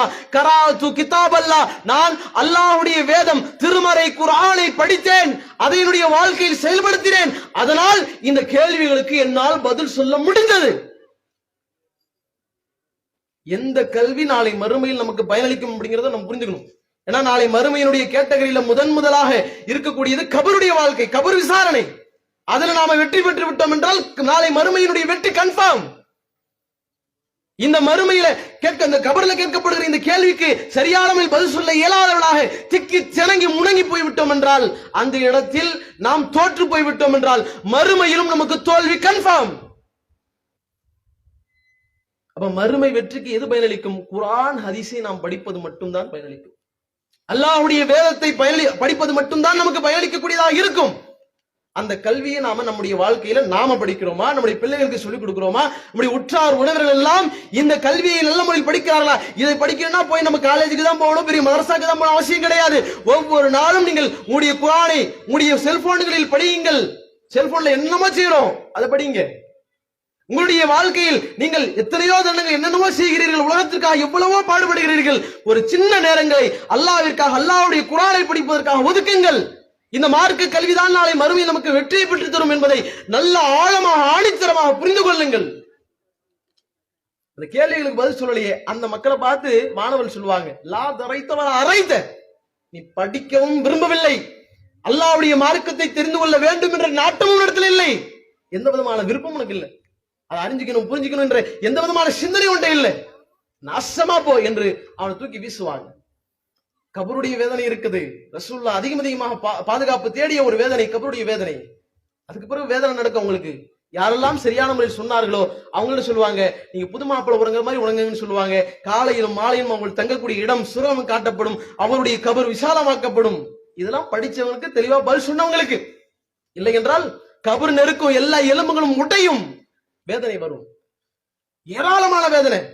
அதுல ஒரு வேதனை, நாம பாவம் செய்திருப்போம், அந்த பாவமே மிகப்பெரிய ஒரு கேவலமான ஒரு உருவமாக நமக்கு முன்பாக வரும். மிகப்பெரிய சமட்டி வச்சிருக்கோம், நம்முடைய பின்புறமாக அடிக்கும், அடித்தால் அதனுடைய வேதனையினால் கத்துவார்கள், கதறுவார்கள். பூமியில் உள்ள எல்லா ஜீவராசிகளும் அந்த வேதனையை கேட்பாங்க, மனிதர்களையும் ஜின்களையும் தவிர. மனிதன் கேட்பான் என்றால் அவன் மயக்கமுட்டு விழுந்து விடுவான், அவ்வளவு பெரிய வேதனை. ரசூலுல்லாஹ் உவாமியா சொல்றாங்க, அந்த சம்மட்டியால உஹது மலையில ஓங்கி ஒரு அடி அடிச்சா அந்த உஹது மலையே பஸ்மமா போயிடும். அப்படிப்பட்ட வேதனை ஒரு அடிக்கு மணல் மணலாக போயிடும். இப்ப யோசித்துக் கொள்ளுங்கள், நாளை மறுமையில் வெற்றி பெற வேண்டும் என்பது நம்முடைய நோக்கமாக இருக்கும் என்றால், மறுமையில் நமக்கு வெற்றி தரக்கூடிய இந்த குர்ஆனுடைய கல்வியை நல்ல முறையில் படித்து அதுதான் பயனுள்ள கல்வி என்பதை புரிந்து, அதற்கு பிறகுதான் இந்த உலக ரீதியாக நாம் படிக்கக்கூடிய எல்லா கல்விகளும், அந்த கல்விகளும் மிக முக்கியமானதுதான், முதன்மையானது குர்ஆனுடைய கல்வி. அத்தோடு சேர்த்து இந்த உலகத்தினுடைய எல்லா கல்விகளையும் படியுங்கள், நல்ல முறையில் இந்த உலகத்திலும் நல்ல முறையில் எல்லா விதமான உலகத்தினுடைய இன்பங்களையும் அனுபவியுங்கள், மறுமைக்குண்டான அந்த பாதையை தெளிவான முறையில் அமைத்துக் கொள்ளுங்கள் என்று சொல்லி இந்த உரையினை நிறைவு செய்கிறோம். அஸ்ஸலாமு அலைக்கும்.